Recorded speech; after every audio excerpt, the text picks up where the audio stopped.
নমস্কার বন্ধুরা, আমি একটা নতুন রেসিপি নিয়ে চলে আসলাম। এই যে দেখতে পাচ্ছেন কড়াই বসিয়ে দিয়েছি, কড়াইয়ে তেল গরম হয়ে গেছে। এবার আমি রুই মাছটা নুন হলুদ মাখিয়ে রেখে দিয়েছিলাম, সেটা আমি এর মধ্যে ভেজে নেবো।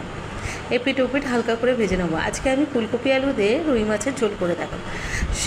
ফুলকপি আলু দিয়ে রুই মাছের ঝোল সবাই জানে, তবে আমি যেই পদ্ধতিতে করি সেটাই আপনাদের সামনে রাখলাম।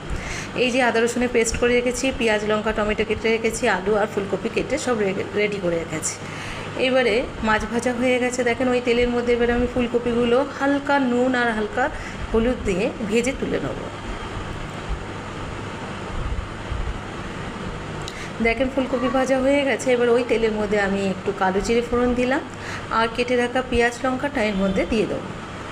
পেঁয়াজ ও লঙ্কাটা হালকা করে আমি একটু ভাজা করে নেব। দেখেন হালকা ভাজা হয়ে গেছে। এবারে ওর মধ্যে আমি ডুবো ডুবো করে কেটে রেখেছিলাম আলুগুলো দিয়ে দিলাম, দিয়ে ভালো করে মিশিয়ে নিলাম। এবার কেটে রাখা টমেটোটাও দিয়ে দিলাম, দিয়ে আমি একটু ঢাকা চাপা দিয়ে কিছুক্ষণ, যতক্ষণ না টমেটোটা নরম হচ্ছে ততক্ষণ একটুখানি ভেজে নিলাম। টমেটো নরম হয়ে গেছে, এবার মশলাটা রেডি করে রেখেছিলাম ওটা দিয়ে দিলাম। আদা রসুনের পেস্টের মধ্যে হলুদের গুঁড়ো, জিরের গুঁড়ো আর কাশ্মীরি লঙ্কার গুঁড়ো আমি এর মধ্যে দিয়ে মশলাটা রেডি করে রেখেছিলাম। এবার ভালো করে কষিয়ে নেব। কষানো হয়ে গেছে, দেখেন তেল ছেড়ে গেছে। এবার এর মধ্যে ভেজে রাখা ফুলকপিগুলো আমি এর মধ্যে অ্যাড করে দিলাম, দিয়ে ভালো করে মশলার সাথে মিশিয়ে নিয়ে আর একটু ভেজে নেব।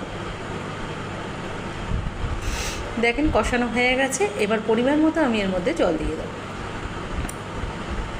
পরিমাণ মতো জল দিয়ে দিলাম। জলটা যেই ফুটে উঠবে তখন ভেজে রাখা মাছগুলো আমি এর মধ্যে দিয়ে দেবো। জলটা ফুটে গেছে, দেখেন এবার ভেজে রাখা মাছগুলো এর মধ্যে অ্যাড করে দেবো। এই ঝোলটা নামানোর আগে যদি একটু ধনেপাতা দেওয়া যায় খেতে খুব ভালো লাগে, ঘরে ছিল না ওই জন্য দিতে পারি। এবার আমি ঢাকা চাপা দিয়ে লো টু মিডিয়ামে 5 মিনিট ঝোলটা করে নেব। 5 মিনিট রান্নাটা করলে আমার কমপ্লিট হয়ে যাবে। এই যে দেখেন রুই মাছের ফুলকপি আলু দিয়ে ঝোল একদম রেডি। এর মধ্যে একটু ধনেপাতা কুচি করলে খুব ভালো ফ্লেভার ছাড়তো। এরকম করে বাড়িতে একবার ট্রাই করে দেখবেন, ভালো লাগলে একটা লাইক কমেন্ট শেয়ার করবেন। ধন্যবাদ।